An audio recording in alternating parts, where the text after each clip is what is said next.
다음은 기업 연계 실무 역량 강화 교육이 되겠습니다. 주로 공과대학에서 진행하는 인턴십과 현장 실습에 관련된 내용이라고 보시면 되겠습니다.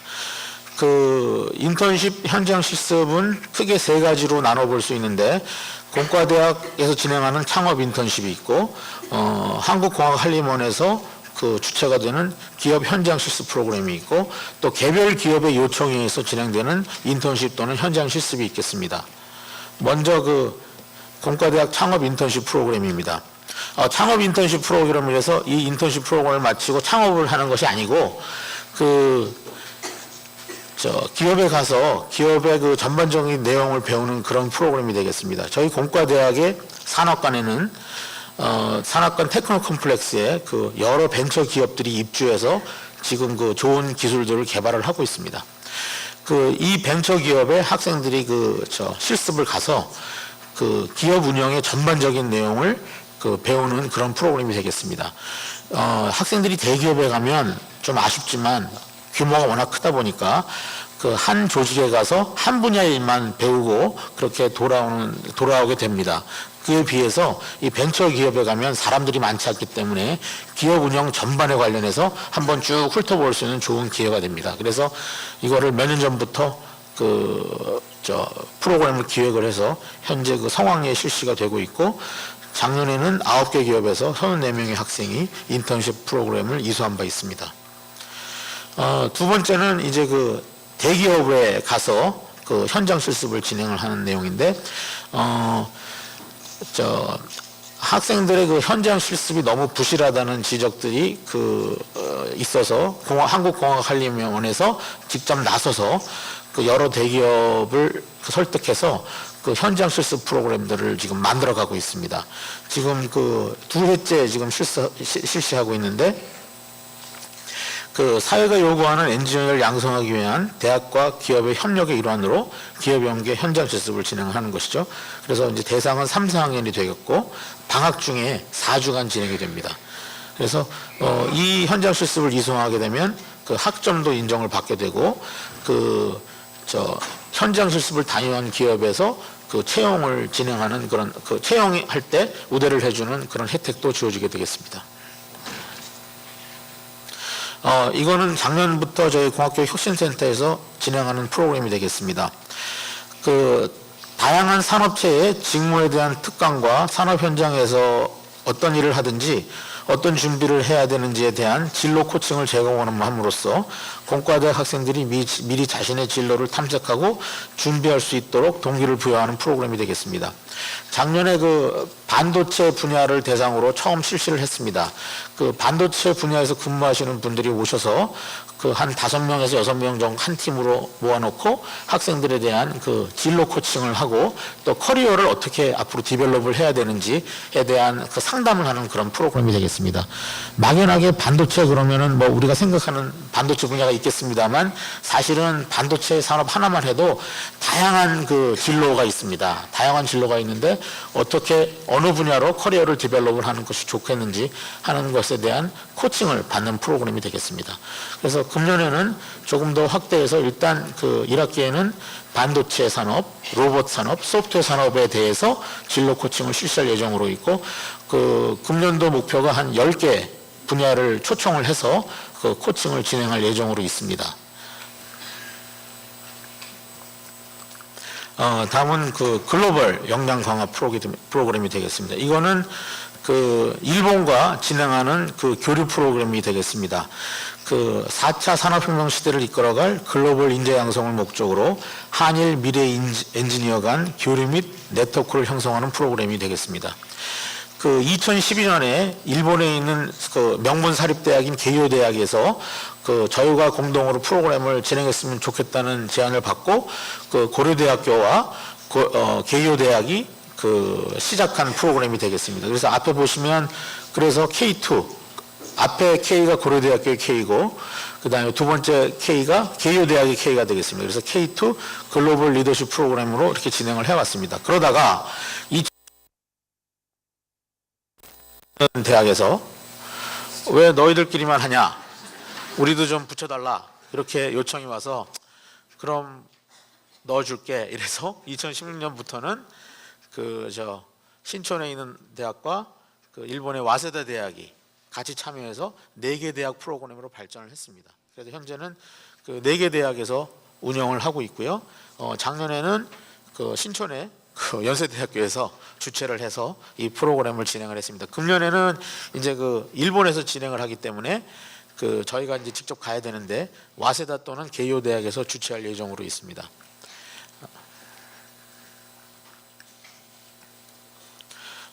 또 한 가지 중요한 프로그램은 공학교육 인증이 되겠습니다. 공과대학 교육과정에 대한 인증을 통해 해당 과정을 이수한 졸업생이 산업체의 요구와 국제적 기준을 만족하는 우수한 인재임을 보장하는 제도입니다. 저희가 2007년에 워싱턴 어코드에 가입을 했습니다. 그래서 워싱턴 어코드의 정회원으로 가입이 되면 그 회원국 간에 학력을 동등하게 인정하는 제도가 되겠습니다. 그래서 고려대학교에서 공학교육 인증을 받은 학생이 미국에 취업을 할 때 이렇게 차별을 받지 않고 대학 과정을 동등하게 인정을 해주게 되겠습니다. 그래서 워싱턴 어코드에 가입해 있는 회원국들을 보면 미국, 일본, 호주, 유럽 등 주요 국가들이 다 포함되어 있습니다. 그래서 학생들에게 여러 가지 혜택이 주어지는데 산업체에 취업을 할 때 채용 연계, 우대를 받는 시스템들이 있고 조금 전에 말씀드렸듯이 국제적 동등성을 인정해주고 또 일부 나라에서는 우리나라에서 기술사를 취득하게 되면 그 나라의 시험을 보지 않고서 그냥 서류만 제출하면 기술사를 인정해주는 그런 제도도 있습니다. 그래서 그런 혜택이 있고 또 최근에는 국가 장학금하고도 연계되는 그런 혜택이 주어지고 있습니다.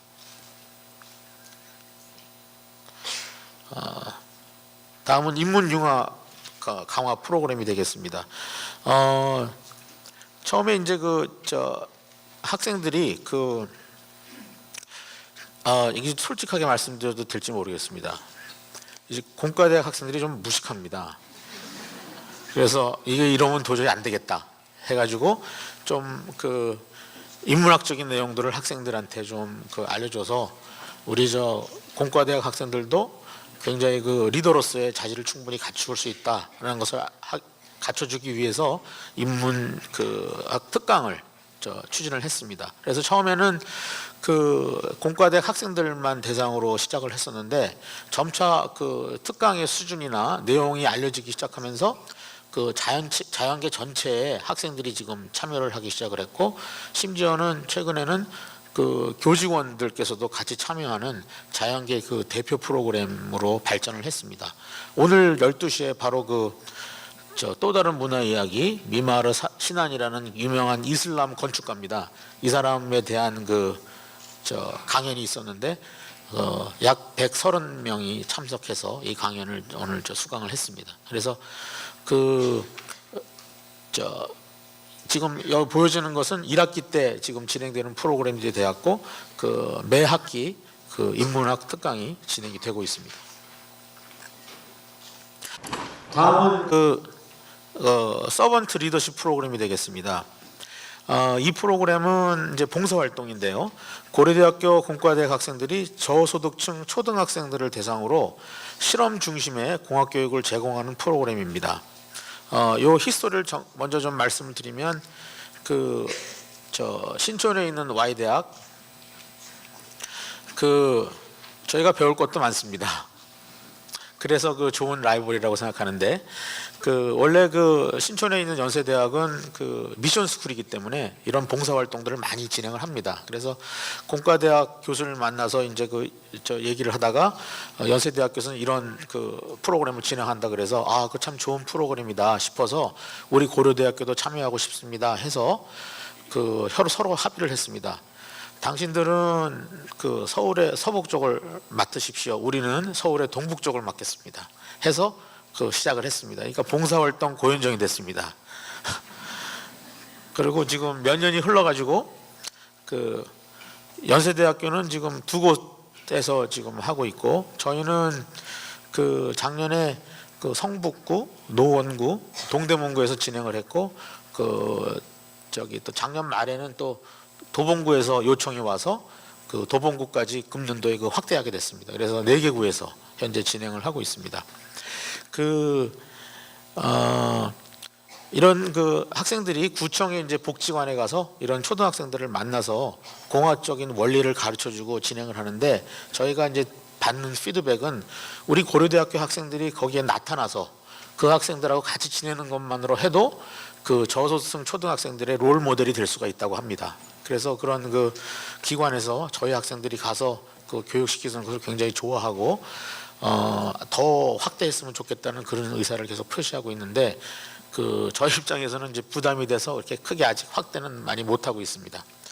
그 또 한 가지 이게 이제 순수한 봉사활동이기 때문에 그 혁신센터 주관으로 계속 진행하는 것이 무리가 있다고 판단이 돼서 작년도에 그 공과대학에서 봉사 동아리를 별도로 설립을 해서 학생들이 요새는 자치적으로 운영을 하고 있는데, 놀라운 것은 저희가 진행할 때 그 직접 프로그램을 만들어 준 것보다는 본인들이 훨씬 더 그 좋은 프로그램들을 만들어서 진행을 하더라고요. 그래서 그 역시 그 봉사라는 것은 스스로 이제 마음에서 우러나야 할 수 있는 것이다, 이렇게 생각이 됐습니다. 근데 저희는 이제 이것이 단순히 이제 봉사활동에 그치는 것이 아니라고 생각합니다. 뭐 여러분들 뭐 너무나 잘 아시겠지만 저희 고려대학교 졸업생들은 앞으로 사회의 리더가 될 사람들입니다. 그래서 이 사회의 리더가 될 사람들이 사회에 그 어려운 구석들이 있다는 것을 젊어서부터 알지 못한다 그러면 그 리더는 이제 문제가 있는 리더가 되는 것이죠. 그래서 저희는 이 프로그램이 그 단순 봉사활동에 그치지 않고 교육 프로그램의 일환으로 생각하고 있습니다. 봉사활동은 젊어서부터 하지 않으면 나이 들어서도 하기가 어려운 것 같습니다. 그래서 이 프로그램을 보람차게 진행 중에 있고, 지금 현재 1학년 학생들도 다수 참여해서 하는 것으로 알고 있습니다. 이 프로그램은 꼭 한 번씩 좀 돌아가시면 얘기해 주시면 고맙겠습니다. 그 다음에는 그 고려대학교 본부의 그 대학교육 개발원 프로그램을 잠깐 소개해 드리겠습니다. 크게 4분야로 프로그램이 구성되어 있습니다. 하나하나씩 간략히 소개를 좀 해드리겠습니다. 자, KUPT는 이제 간단히 말씀드려서 선배들이 후배들의 학습을 도와주는 프로그램이 되겠습니다. 일종의 튜터링 프로그램인데요. 그 전년도에 그 교과목을 수강한 학생이 그 교과목을 수강하는 후배들을 대상으로 학습을 도와주는 프로그램인데, 가장 고려대학교다운 프로그램이 아닌가 싶습니다. 이 프로그램을 통해서 선후배하고의 그 네트워크도 형성이 되고, 그 학습에 대한 정보라든지 또 교육에 대한 다양한 내용을 제공받음으로써 후배들이 좋은 성적을 거둘 수 있게끔 하는 프로그램이 되겠습니다. 이것 역시 가만히 있는다고 그냥 저절로 되는 것이 아니라 본인들이 직접 신청해야지 됩니다. 그래서 대학교육개발원에 이 프로그램을 신청하면 거기에 맞는 선배들이 매치가 돼서 한 학기 동안 진행되는 그런 프로그램이 되겠습니다. 뭐 이미 알고 계시는지 모르겠습니다만 저희 공과대학에서는 40% 정도의 강좌가 영어로 진행이 됩니다. 그래서 이제 고등학교 때 그렇게 강의를 듣지 않았던 이제 학생들이 대부분이기 때문에 아무래도 처음에 들어오면은 여러 가지 혼란이 있을 수 있고 어려움이 있을 수가 있습니다. 특히 그런 경우에도 KUPT 프로그램이 많이 도움이 될 거라고 그렇게 생각하고 있습니다. 그 다음에 두 번째는 이제 학업 코칭 프로그램입니다. 계속 말씀드리지만 이 학업 환경이, 학습 환경이 이제 급격하게 변하기 때문에 학생들이 혼란을 겪는 경우가 아주 많습니다. 제가 상담한 학생들의 얘기를 잠깐 들려드리면, 이 학생들이 전부 고등학교 때는 자기 반에서 맨날 1등만 하던 학생들이 들어와가지고 옆에 비슷한 학생들끼리 경쟁을 하니까 너무나 힘든 겁니다. 그래서 이렇게 어려움을 호소하고 그런 학생들이 꽤 있는데, 이럴 때 필요한 것이 학업 코칭 프로그램이라고 생각합니다. 학업 코칭 프로그램은 전문적인 학업 코치가 학업에 관련된 다양한 문제들을 진단하고 해결해가는 프로그램이기 때문에 1:1 상담을 통해서 진행이 됩니다. 그래서 학업에 어려움을 겪고 있다든지 또 적응을 잘 못한다든지 하면 이 프로그램을 신청을 해서 도움을 받으면 학생들 학업에 크게 도움이 될 것으로 그렇게 생각하고 있습니다. 다음은 그 크리에이티브 챌린지 프로그램입니다. CCP라고 저희가 부르는데요. 그 학부생들이 자발적으로 그룹을 형성하여 관심 분야에 대해 연구, 탐방 및 실습, 실험 등 독창적 문제 해결 과정을 수행할 수 있는 환경을 지원함으로써 창의적 사고방식을 갖춘 인재를 양성하는 프로그램이 되겠습니다. 일종의 팀 프로젝트를 수행하는 프로그램이다 이렇게 생각하시면 되겠습니다. 그래서 학생들이 자발적으로 뭐 3명에서 5명까지 한 그룹을 형성해서 어떤 특정 주제를 가지고 연구를 하거나 개발을 하는 그런 프로그램이 되겠는데, 지도 교수도 본인이 직접 정합니다. 그래서 본인들이 그래서 정해서 그 9개월 동안 이 팀 프로젝트를 수행을 하고 그 이제 발표를 하는 거죠. 학교에서는 팀당 약 300만 원 정도 지원을 해서 학생들이 그 뭐 회의비로도 쓰고, 그 다음에 또 무슨 어떤 뭘 제작을 해야 된다 그러면 제작비로도 쓰고 다양하게 활용하는 그런 프로그램이 되겠고, 그 학생들에게 호응이 좋기 때문에 굉장히 그 프로그램이 계속 발전을 하고 있고, 특히 좋은 것은 이 프로그램은 여기 지금 공과대학 학부형들만 계시는데, 이 프로그램은 공과대학 학생들하고 인문계 학생들이 같이 팀을 이뤄서 구성을 해서 그 진행할 수 있는 프로그램이기 때문에 더욱더 장점이 있다고 생각합니다. 이런 프로그램을 통해서 그 다른 분야를 전공한 사람들하고 어떻게 이렇게 대화가 안 된다는 거를 잘 배울 수 있는 또 그런 기회가 되기도 합니다. 이제 사회에 나가게 되면 정말 그 같은 분야 사람이 아니면 그 정말 대화가 어렵습니다. 그래서 이런 프로그램들 통해서 서로 협력해 나가는 거, 어떻게 하면 협력해서 한 목적을 달성할 수 있느냐, 이런 것들을 배우는 또 좋은 계기가 되기도 하겠습니다. 이거 역시 또 저 신입생들이 또 도움이 될 만한 그 프로그램인데요. 그 단과대학별 최우등생의 학습 전략을 콘텐츠로 제작을 해서 업로드를 해놨습니다. 그래서 어떻게 학습하면 이렇게 좋은 성적을 받을 수 있는지 보여주는 그런 프로그램이 되겠고, 그 홈페이지에 들어가 보셔서 그 이것을 다운로드 받으셔서 보시면 학생들 학업에 크게 도움이 될 것으로 그렇게 생각이 됩니다. 많이 활용하시기 바랍니다. 그 다음에 대학교육개발원에서 또 그 다양한 학습법 특강을 또 운영을 하고 있습니다. 그래서 그 뭐 1학년 학생들은 지금 할 일이 너무 많기 때문에 잘 아시지 않습니까? 뭘 해야 되는지. 할 일이 너무 많아서 이런 특강 프로그램은 잘 참여를 못하는 것 같은데, 그 기회가 되면 한 번씩 참여해 보면 좀 많은 도움을 받을 수 있을 거로 생각이 됩니다. 다음은 마지막으로 이제 거의 다 끝나갑니다. 그 인재개발원 프로그램이 되겠습니다. 인재개발원에서도 그 유사하게처럼 보이지만 조금씩 다른 그런 프로그램들을 운영을 하고 있습니다. 그래서 제일 첫 번째 과정은 미래 지도자 양성 프로그램이 되겠습니다. 커뮤니케이션 스킬, 스피치 역량, 팀워크, 문제 해결 능력 등 기본적인 역량을 진단하고 체득할 수 있는 5일간의 훈련 프로그램이 되겠습니다. 그래서 겨울 방학 중에 실시가 되고 1년에 한 번 진행이 됩니다. 두 번째는 KU 리얼 프로젝트 프로그램이 되겠습니다. 그 해외에 체류하면서 현지 기업 멘토로부터 과제를 부여받아 수행함으로써 기업 현장의 문제 해결 과정을 보다 직접적으로 경험할 수 있는 프로그램이 되겠습니다. 이것 역시 겨울 방학 때 진행이 되고 연 1회 진행이 되겠습니다. 근데 겨울 방학에 진행된다는 것은 사전에 신청을 받아서 선정이 되면 근데 겨울 방학 동안이 진행이 된다는 얘기가 되겠습니다.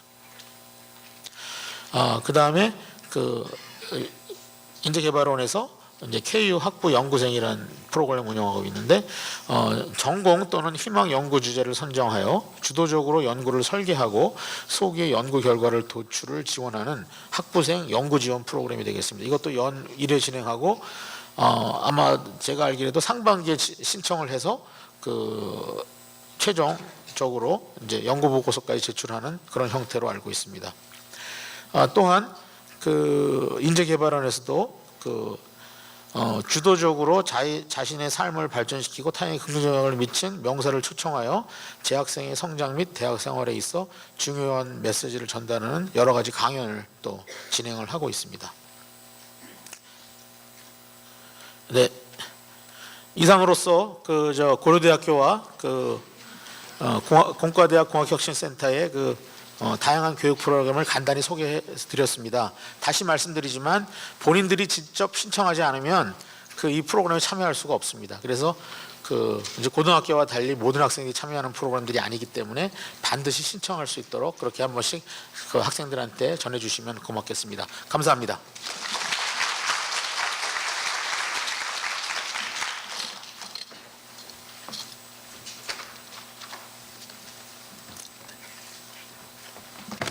예, 송광호 교수님, 다시 한번 감사를 드립니다.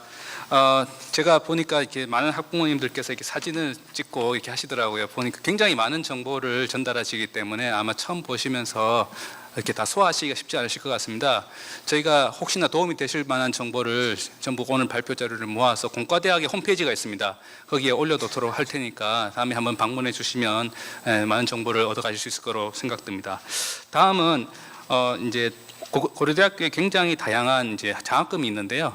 그거에 대해서 좀 설명을 해주시겠습니다. 아까 본부 뭐 이런 표현이 있었는데 공과대학은 한 개 단과대학이고 이제 단과대학이 다 모여서 고려대학교를 만드는데 고려대학교 전체 이제 행정을 담당하는 데를 저희가 이제 편의상 본부라고 하고요. 그 학생처에서 담당하고 있습니다. 학생처에 안선희 차장님께서 오셔가지고 우리 고려대학교 장학금 제도에 대해서 간략하게 설명해드리겠습니다. 박수로 좀 환영해 주십시오.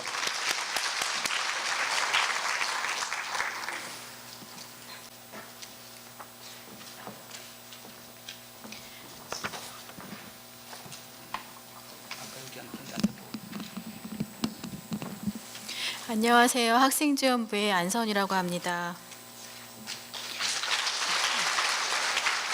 고려대학교 학부생 대상 장학금에 관련돼서 간단한 내용을 안내드리도록 하겠습니다. 고려대학교는 최근 고려대학교 교훈인 자유, 정의, 진리라는 이름으로 장학금을 새롭게 개편을 해서 시행을 한 지 4년 차에 접어들고 있습니다. 학생들 자치활동이나 봉사활동 등과 관련된 장학금은 자유장학금으로 분리를 하고 있고요. 학생들의 경제적인 사정을 고려를 해서 지급하고 있는 장학금은 정의장학금으로 분류를 하고 있으며 앞서 인재개발원과 교수학습개발원 등에서 운영하고 있는 비교과 프로그램 등과 관련된 장학금 아니면 해외 교환학생 파견 등과 관련돼서 지원하는 장학금들은 진리장학금이라는 명칭으로 장학금을 크게 3개 분야로 나눠서 집행을 하고 있습니다.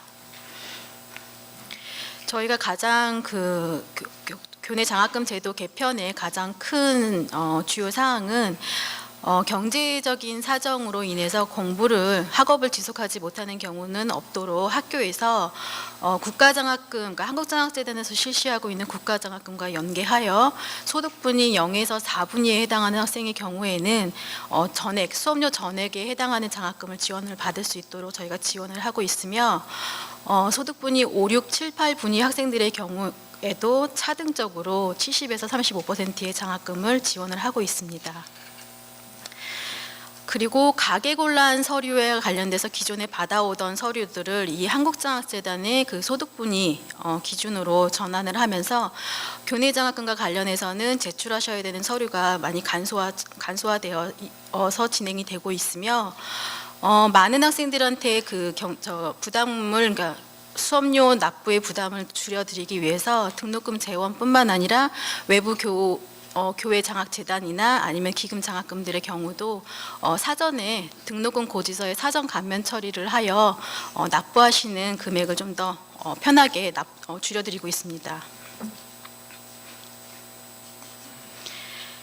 학생들 교육 활동이나 교육과 활동, 그다음에 연구 분야와 관련돼서 비교과 프로그램을 지금 저희가 진행을 하고 있는데요. 그 부분에 대해서는 진리 장학금 영역에 포함이 되어 있어서 KU 글로벌 리더십 프로그램뿐만 아니라 학부 연구생 프로그램 등 다양한 프로그램을 운영을 하고 학생들이 지원을 하여 선발된 학생들의 경우 지원을 하고 있습니다. 그 장학금에 관련돼서 가장 중요한 내용을 먼저 말씀을 드리면, 장학금은 반드시 이번 학기, 그러니까 장학금을 수혜받는 학기에 재학생이어야만 하며, 근로나 해외 인턴십 프로그램 같은 경우처럼 휴학생이어도 상관없는 경우가 일부 있긴 하지만 대부분의 장학금은 반드시 해당 학기 재학생이어야 합니다. 그리고 장학금은 반드시 학생의 신청 절차가 있어야 합니다. 장학금은 크게 두 가지로 나눠서 설명을 드릴 수 있는데요. 수업료를 지원하는 수업료 지원 장학금과 그 다음에 학업 보조비 장학금이 있습니다. 수업료 지원 장학금의 경우는 해당 학기 학생의 수업료 범위 이내에서 장학금을 수혜를 받으실 수 있고요. 본인의 수업료를 초과한 금액을 장학금으로 지급을 받으실 수는 없습니다.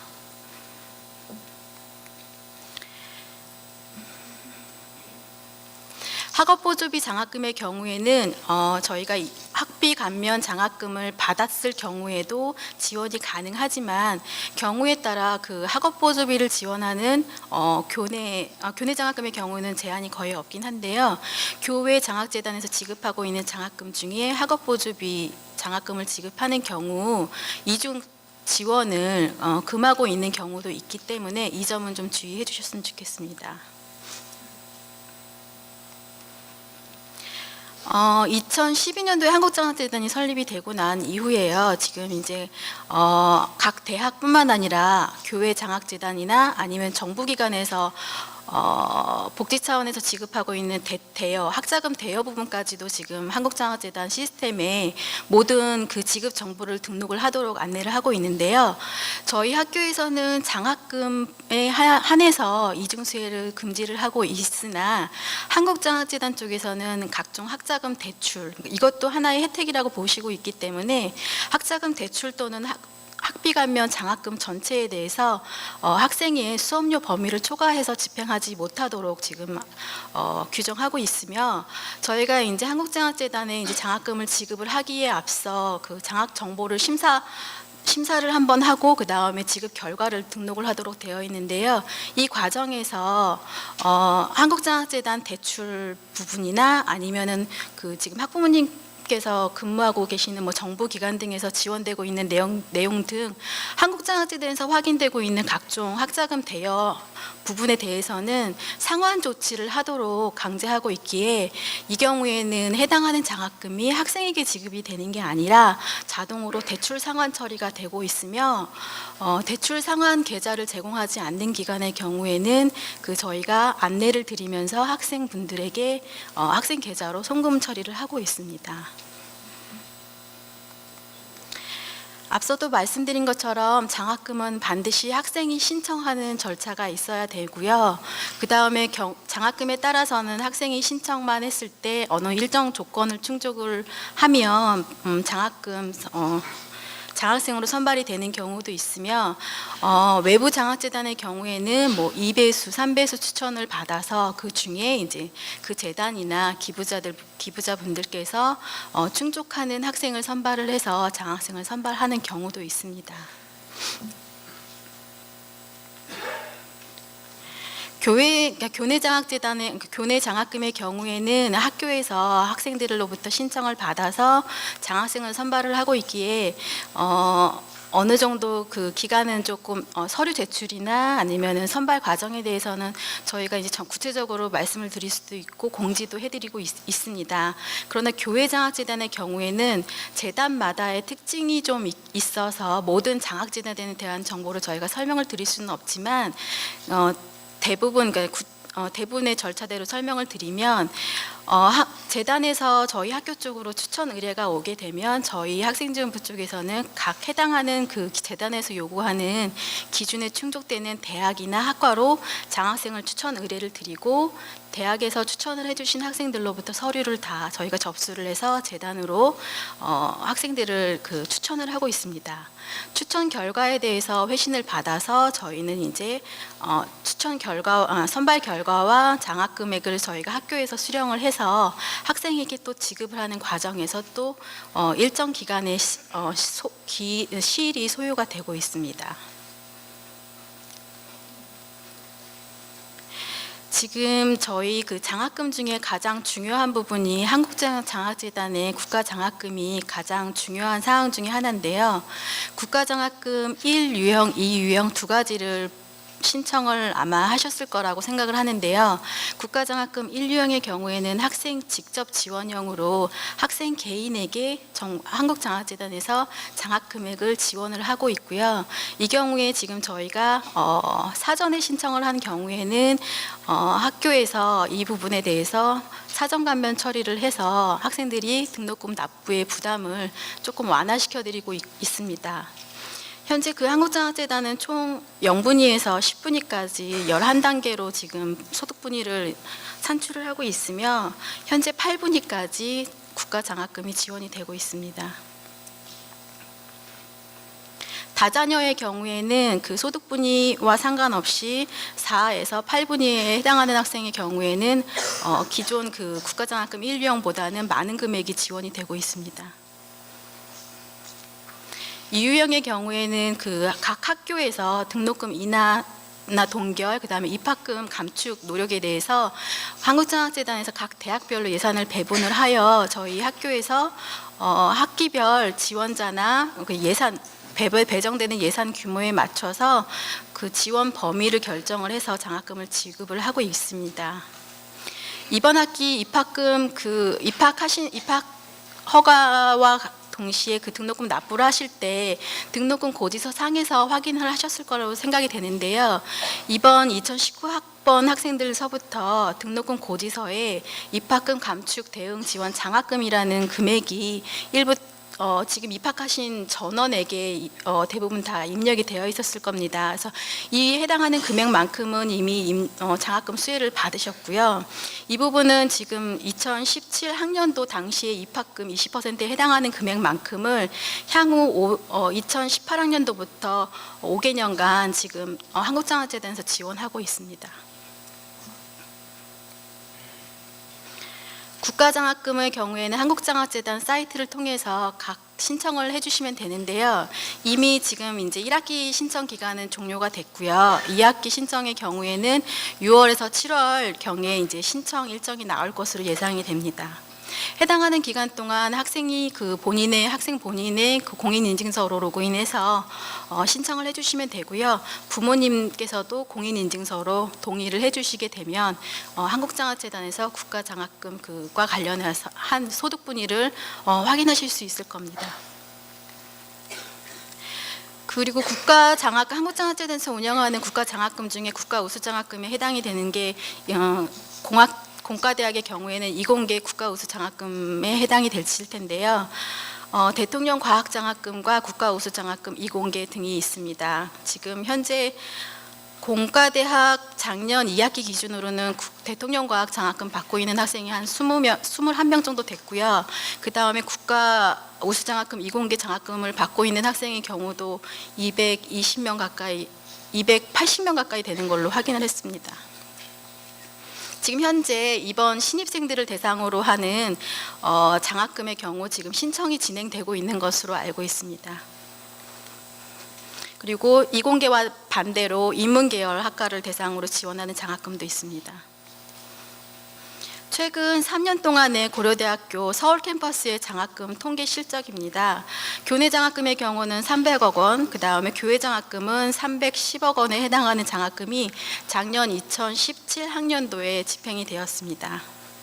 2018학년도 장학금 지급 내역에 대해서는 이번 7월경쯤에 장학금 통계조사가 실시가 될 예정이어서 최종 결과는 8월에서 9월 사이에 대학 알림이 사이트에서 확인하실 수 있으십니다.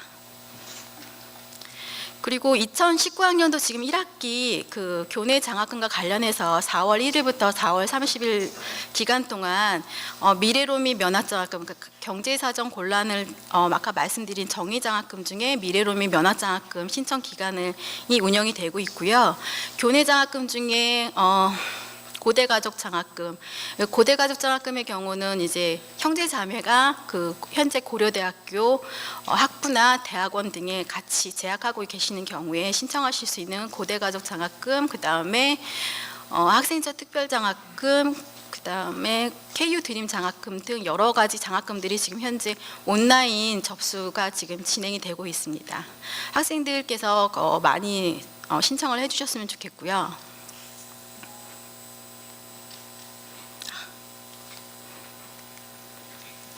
이 부분은 지금 학생들이 주로 들어가서 보는 화면인데요. 고려대학교 포털 사이트에 로그인하면 등록 장학이라는 메뉴가 있고 그 아래에 이제 장학과 관련된 그 화면이 있습니다.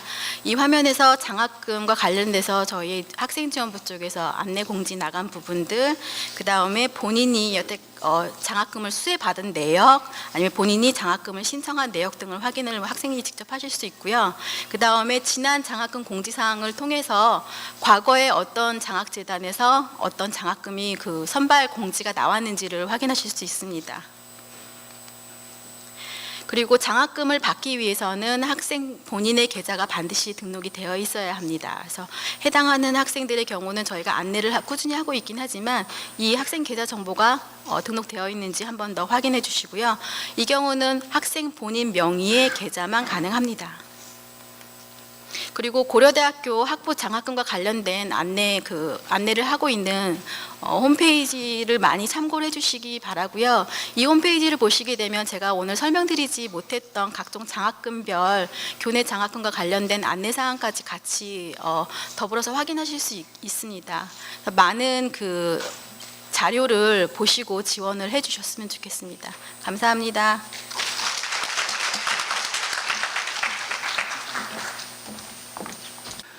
예, 다음으로 이제 국제처에서 저희 학교에 굉장히 많은 교환학생 제도가 있거든요. 그걸 간단히 안내를 해드리겠습니다.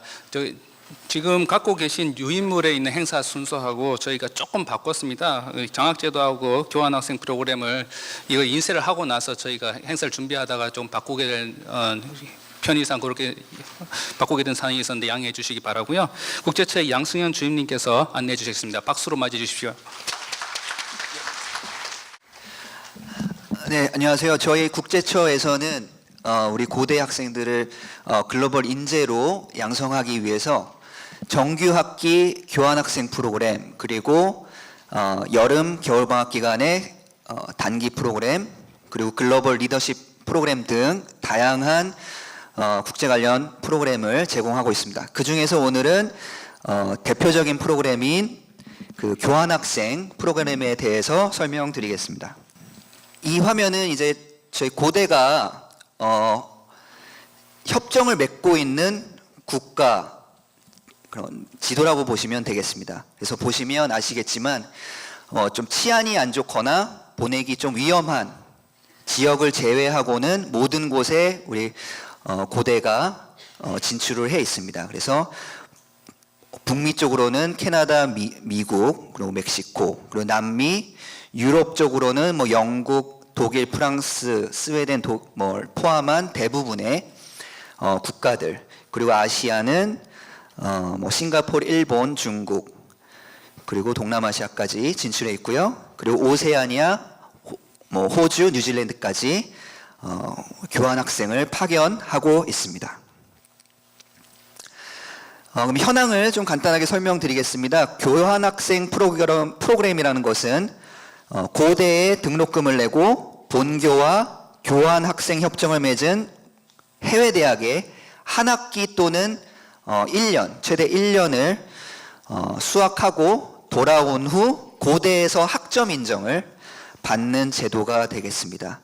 그래서 2018학년도에 학기 기준으로 1131명을 저희가 해외에 교환학생으로 파견하였습니다.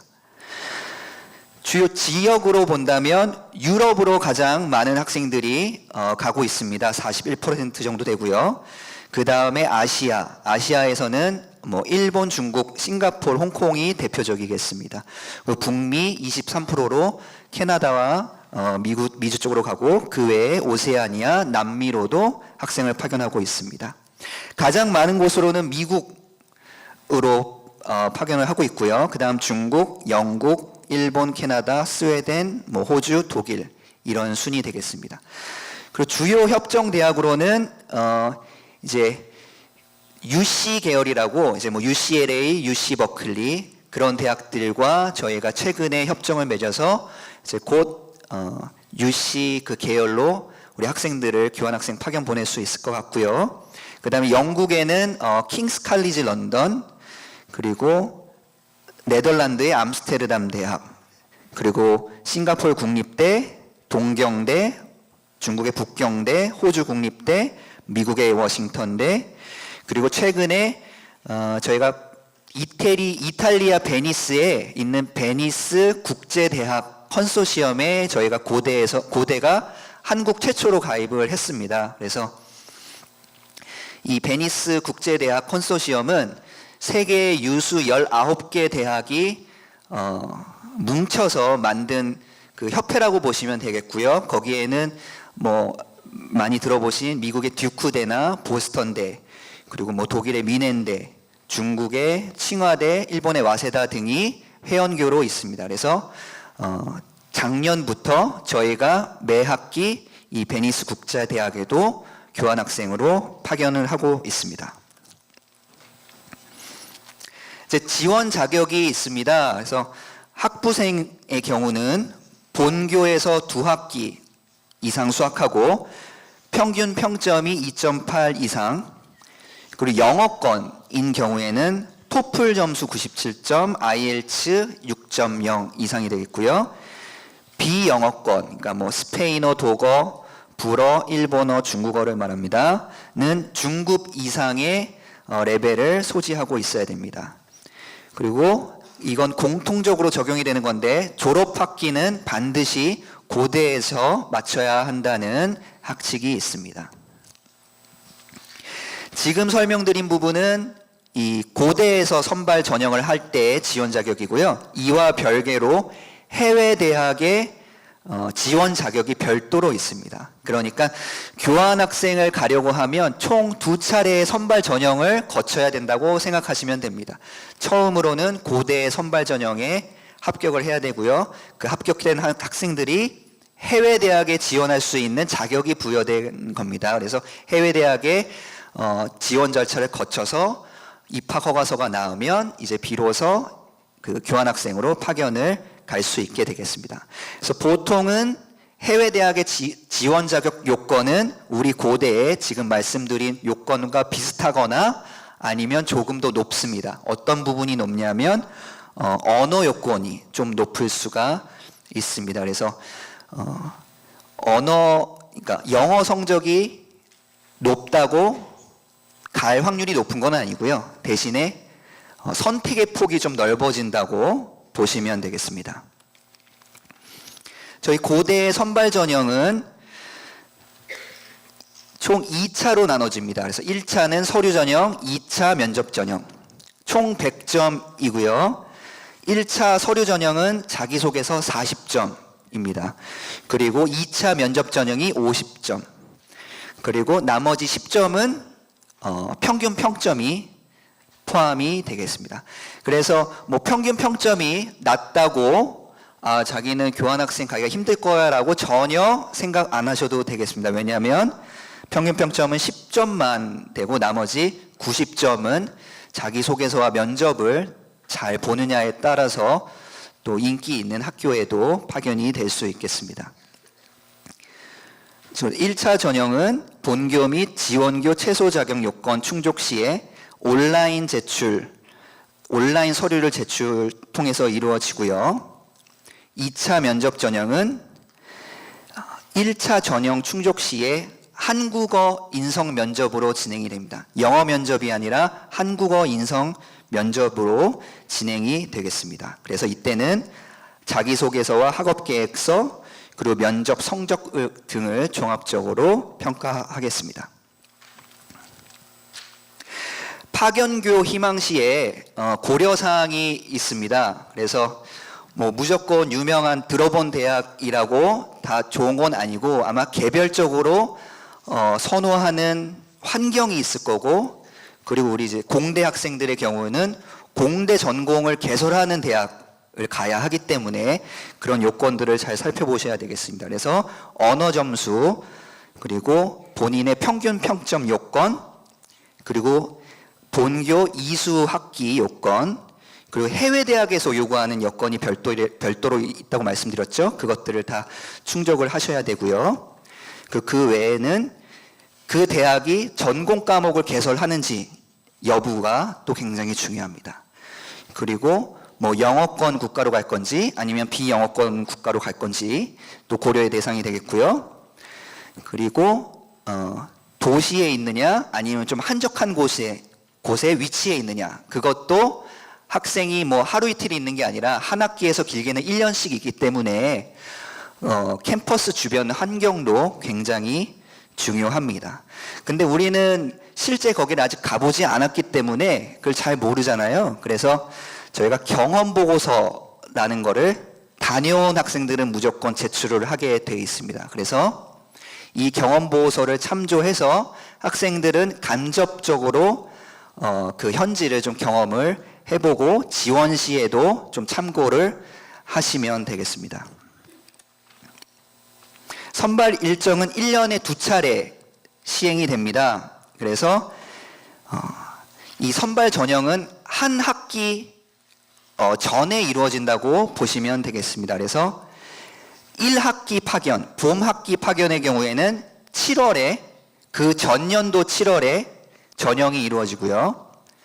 2학기 파견의 경우는 그해 1월경에 이제 선발 공고가 안내되겠습니다. 면접은 지정된 일정에 참여해야만 자격 요건이 되고요. 그리고 합격자 발표 후에 수락 서명을 통해서 이제 본인이 가고자 하는 대학을 선택하게 되겠습니다. 그리고 선발 후에 지역별로 개별 오리엔테이션이 예정되어 있습니다.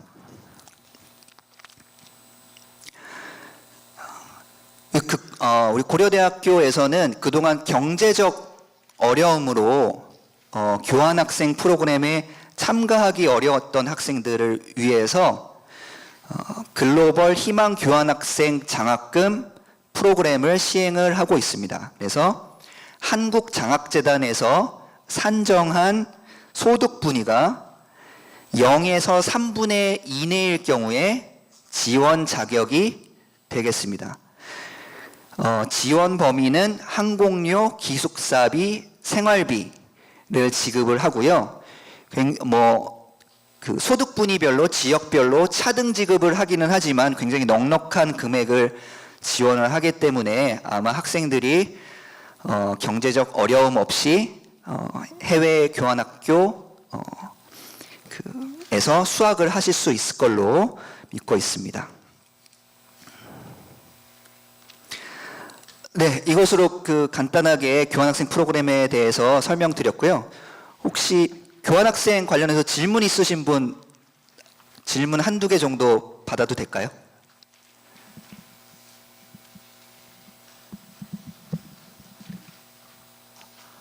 네, 감사합니다.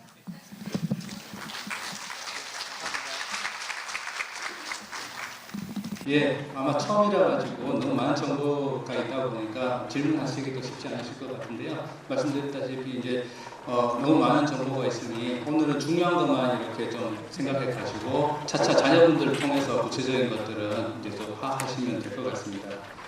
다음 순서는 이제 제가 공과대학 소개를 좀 해드리고 학사 안내를 좀 해드려야 되는 시간인데요.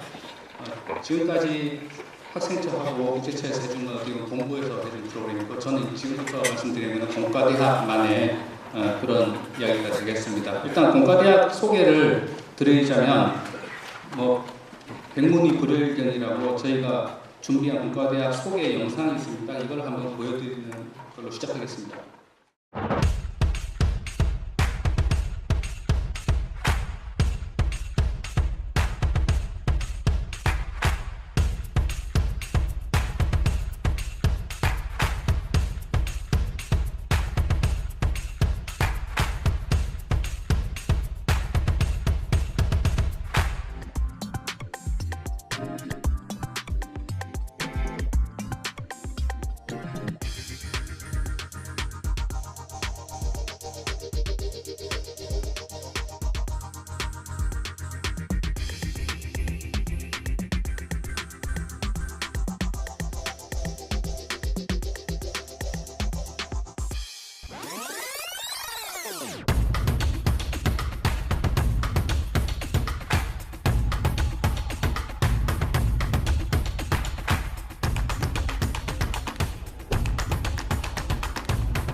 예, 뭐 이게 고려대 공대입니다.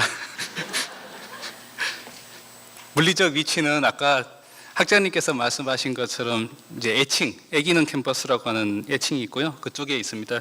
이렇게 보시면 고려대학교 전체가 크게 세 덩어리로 있는데요. 저쪽 저희는 저쪽이라고 하는데 이게 이제 인문사회계 대학들이 많이 있고 병원 뒤쪽인 녹지 캠퍼스라고 합니다. 사진으로 이렇게 보시면 지금 보시는 사진에서 이게 이제 제2공학관과 공학관 별관이라고 오래된 건물들인데 그걸 헐지 않았을 때 찍은 사진인데요. 지금 저쪽에 임시주차장으로 쓰고 있습니다. 장차 저쪽을 이제 마지막 자연계 개발할 공간으로 보고 있고 왼쪽 끝에 보이시는 로봇융합관, 신공학관, 창의관, 공학관, 테크노 컴플렉스까지 전부 이제 공대가 계속 주로 쓰는 건물이라고 보시면 되고 지금 이제 계신 데가 과학도서관, 하나스퀘어 거기도 공대 학생들이 많이 활용을 하고 있고요. 사진에는 안 나오지만 오른쪽에 보면 이제 미래융합 건물이 또 있습니다.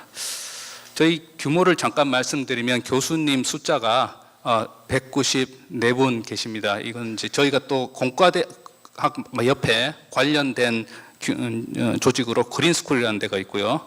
그 다음에 기술경영전문대학원이라고 MOT가 있습니다. 저희는 같은 그룹으로 같이 일을 하고 있습니다. 이 정도 규모가 어느 정도냐 하면은 서울 캠퍼스 전체 교수님 숫자 중에 의과대학을 제외하면 대략 한 20% 정도 됩니다. 그 공과대학이 그 정도로 큰 고려대학교 전체에서 큰 규모를 차지하고 있고요. 왜 의과대학을 제외합니까? 이렇게 물어보실 수도 있는데 의과대학의 더 크기 때문에 제외한다는 건 아니고 의과대학의 교수님들은 임상을 하시는 이제 진료 받으러 가면 이제 교수님들이 많이 계신데 그런 교수님들이 많이 계시기 때문에 우리가 보통 생각하는 교육과 연구를 하는 교수님을 따지면 저희가 이 전체에서 20% 정도 된다 이렇게 보시면 되고요. 학부에 한 3,500명 정도 학생이 있는데 이것도 전체 고려대학교 학생 중에 굉장히 큰 비율을 차지하고 있습니다. 대학원에 1,200명 정도 되고요. 이것도 전체 고려대학교 서울 캠퍼스에 있는 학생이 대학원생이 5,000명 정도인데 그중에 4명 중에 1명이 공대생이다 이렇게 보시면 되겠습니다.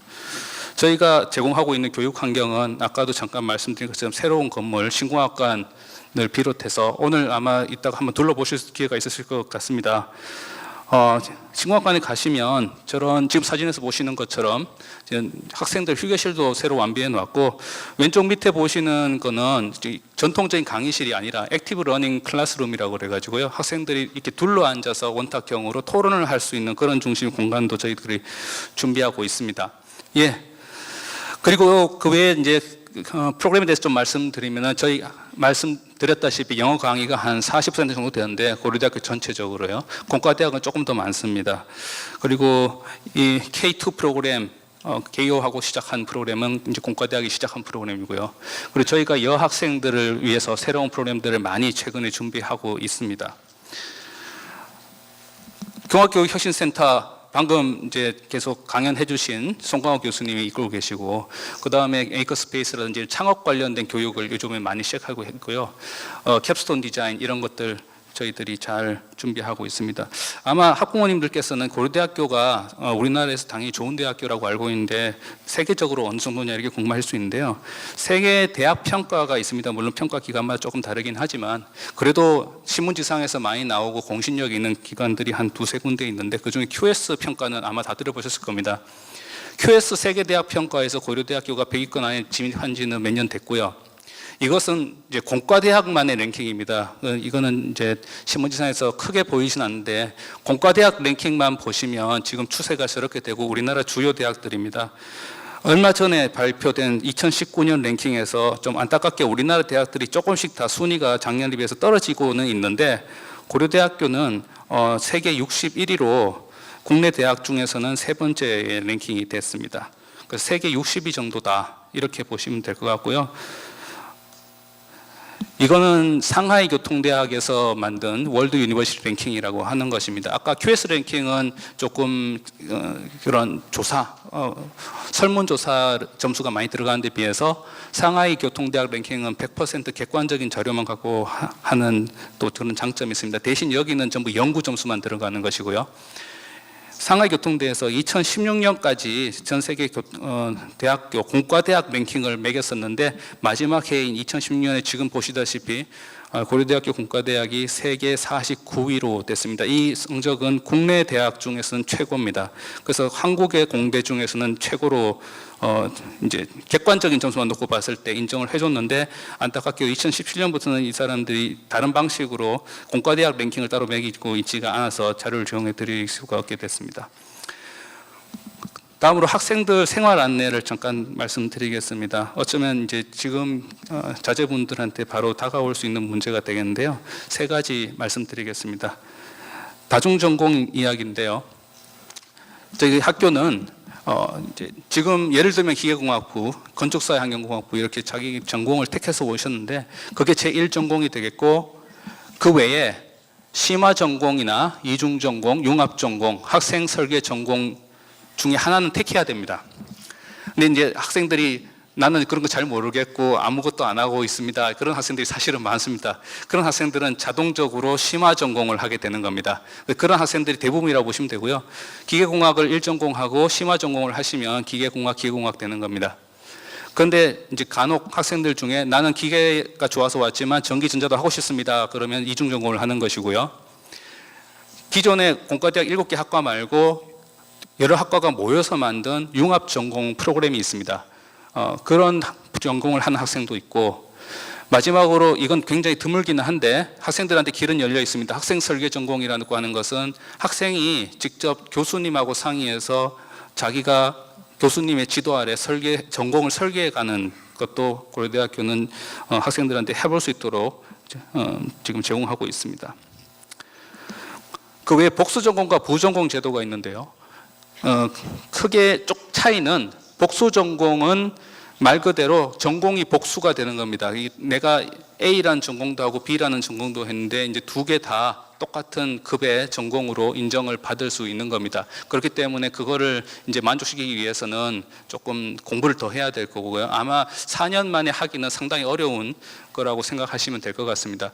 부전공은 A라는 전공이 주가 되는 거고 B는 부가 되는 전공입니다. 그래서 조금 학생들 입장에서는 시도해보기가 부담이 덜하다고 보시면 되는데, 하다가 이제 내가 그 조건을 못 만족시키면 뭐 그렇다고 해가지고 뭔가 문제가 되는 건 아니고 부전공 지원했던 게 그냥 없어지는 겁니다. 그래서 이 복수와 부전공 제도는 앞에서 말씀드린 다중전공하고는 차이가, 이거는 학생들이 꼭 하나를 골라야 되는 게 아니고요. 그냥 선택사항일 뿐이고, 만약에 이 둘 중에 하나를 하시는 학생은 나중에 졸업하면 졸업증명서 등에 이제 표기가 됩니다. 잠깐 말씀하셨지만 공학 인증 제도가 있는데요. 이건 전 세계 주요 공과대학들이 다 채택하고 있는 제도입니다. 지금 고려대학교 공과대학에서는 현재는 건축사회 환경 기계 신소재 공학부 학생들이 해당이 되고요. 이 학과에 이번에 입학한 학생들은 단일 과정으로 운영됩니다. 이게 좀 어려운 말일 수 있는데 이게 무슨 말이냐 하면은 한국공학인증원이라는 기관이 있는데 거기서 요구하는 교과를 모두 이수해야 됩니다. 그거는 밑에 있는 이제 졸업 요구 조건이고요. 아마 학생들 이제 자제분들한테 다 안내가 갔을 겁니다. 그러면 이걸 하려고 그러면 물론 심화 전공까지 하면 아무 문제가 없는데, 내가 아까 얘기한 뭐 학생 설계 전공이라든지 이중 전공을 하면 사실은 이걸 만족시키기가 쉽지가 않습니다. 그런 경우는 또 저희가 예외로 인정해주고 있습니다. 장학금 얘기는 아까 학생체에서 자세히 말씀을 해주셨고요. 여기서 말씀드리려고 하는 이제 공과대학에 조금 특화된 장학금인데, 크게 교내와 교외 장학금이 있습니다. 교내는 고려대학교가 갖고 있는 예산으로 이제 어떻게 보면 자체적으로 제공하는 장학금이고, 학교 교육 철학을 따서 자유정의 진리 세 종류의 장학금이 있습니다. 교외 장학금은 외부에서 제공해 주는 것인데, 크게 국가에서 해주는 국가 장학금, 유형 1, 2 다자녀 장학금, 예를 들면 아까 이제 말씀해 주셨던 것들이고요. 그 외에 독재가들 또는 민간 장학재단에서 고려대학교에 많은 기부를 해주십니다. 그런 것들이 있는데요. 그런 것들을 좀 예시를 보여드리면 뭐 이렇게 많습니다. 그리고 이 리스트는 계속 늘어나고 있습니다. 고려대학교는 굉장히 많은 장학금을 주시는 분들이 있고 그분들의 뜻에 따라서 운영하기 때문에, 예를 들어 괄호하고 학과 이름이 적혀 있는 데는 기부하시는 분이 이 장학금은 이 학과 학생들에게만 주면 좋겠다 하면 저희는 그 뜻에 따라서 집행을 하고 있습니다. 그래서 공과대학 재학생들이 받는 장학금은 크게 단과대학이나 또는 학과를 통해서 선발되는 장학금이 있고, 학생 개인이 직접 지원을 해야지만 받는 장학금이 있습니다. 국가 장학금 같은 것이 그런 제도가 되겠고요. 장학금에 대해서는 뭐 이것만 얘기를 해도 굉장히 오래 걸릴 텐데 일단 아까 학생체에서 말씀하신 것처럼 그 큐피드에 가면 장학금 공지가 있는데 그걸 수시로 확인할 필요가 있고요. 또 학생지원부에서는 최근에 장학 캘린더 서비스를 합니다. 그래서 학생들이 네이버나 구글 캘린더를 연동을 시키면 장학금 지원 기간이 되면은 이렇게 캘린더에 뜨게 돼 있습니다. 그래서 혹시 깜빡하고 있지 않도록 해줄 수 있습니다. 그리고 공과대학이나 각 학과에서 자체적으로 그런 독지가들이 이제 내는 그런 기부금이라든지 이런 걸 활용한 장학금을 관심 있는 학생은 그게 이제 떴을 때 해당 학과의 지도 교수님하고 상담을 하면 될 것 같습니다. 장학금 중에서 좀 특별한 게 자유정의 진리 중에서 진리가 있다고 아까 학생체에서도 말씀하셨는데, 진리 장학금은 프로그램 기반 장학금이다. 즉 이거는 학생이 내가 지금 좀 장학금이 필요하니까 주세요 이런 것이 아니고요.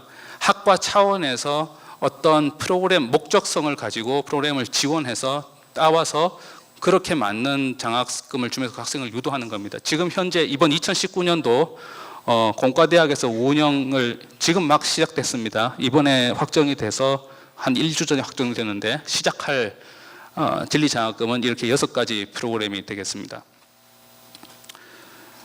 교환학생도 아까 본부 차원에서 말씀을 해주셨는데, 교환학생을 왜 가느냐 하고 궁금해하실 수 있는데 제일 큰 장점은 많은 분들이 아시고 계시지만 영미권 대학에 만약에 자녀가 다니면 거기 등록금이 굉장히 비쌉니다. 우리나라 대학 등록금이 비싸다고들 신문에서 많이들 하시지만 사실 사립대학도 영미권 대학보다는 굉장히 저렴하거든요. 그런데 교환학생 협정이 돼 있으면은 우리 학교에 등록금을 내고 한 학기는 영미권 대학에 가서 수업을 듣고, 근데 그 학교에서 인정한 학점을 그대로 고려대학교가 인정을 해주는 겁니다. 졸업학점의 카운트가 되는 겁니다. 그래서 외국 경험도 쌓고 등록금을 따로 더 부담하지도 않는 그런 제도이기 때문에 학생들이 좋아하는 것 같고요. 고려대학교 전체적으로 해마다 1,000명이 넘는 학생들을 보내고 있습니다. 근데 공과대학 학생들을 보면은 공과대학도 많이 가긴 하는데 공과대학 학생이 전체 학생들 숫자에서 차지하는 비중을 생각하면 그렇게 많이 가지는 않습니다. 그래서 제가 보면 공대 학생들은 사실 공과대학 공부가 좀 어렵습니다. 그래서 공부에 집중하느라 제가 학생들 만나보면 그런 얘기들을 많이 합니다. 좋은 줄 아는데 제가 열심히 공부해야 됩니다 이런 게 많은데, 그래도 만약 뜻이 있으면 저는 지원해보라고 권하고 싶고요. 본부에서 많이 설명해 주셨지만 지금 보시는 저 대학들은 공과대학만이 또 따로 협정을 맺은 학교들입니다. 그래서 저희 공과대학 학생들한테 우선적으로 저쪽 공과대학하고 저희가 협정을 맺은 거기 때문에 보낼 수 있는 그런 학생의 숫자가 되겠고요. 그래서 공과대학 학생의 경우는 교환학생에 관심이 있다 그러면 이런 말씀 드리면 어떨지 모르겠지만 사실 그렇게 경쟁이 치열하지 않습니다. 예. 조지 워싱턴 대학 이번에 갔다 온 학생들이 찍은 사진인데요. 가서 오줌도 많이 쌌고, 예. 여기는 우리 산업공학과 선배신 이수동 그쪽에서 기업을 하셨던 이제 당시 회장님이 조지 워싱턴 대학에서 석사를 하셨어요. 그래서 조지 워싱턴 대학하고 고려대 두 모교에 기부를 하셔가지고 지금 이 프로그램을 운영하고 있습니다. 마지막으로 공과대학 홍보가 있는데요. 저희 공과대학 이제 학생들이 다 공과대학 가족이 됐습니다. 저희가 다양한 홍보 프로그램들을 운영하고 있고, 페이스북, 공과대학 페이스북 페이지가 있고요. 또 저희가 인스타그램도 있습니다. 그래서 학부모님들께서 이런 거 요즘 많이 하시는 분들이 있을 것 같은데, 가입하시면, 예, 좋아요 누르시면 공과대학의 소식을 따끈따끈하게 받아보실 수 있을 것 같습니다. 예. 예, 여러분들의 자녀는 이제 고대 가족이 됐기 때문에 지금부터 고대 공대는 여러분들의 자녀를 든든한 후원자로서 키워내도록 하겠습니다. 예, 감사합니다.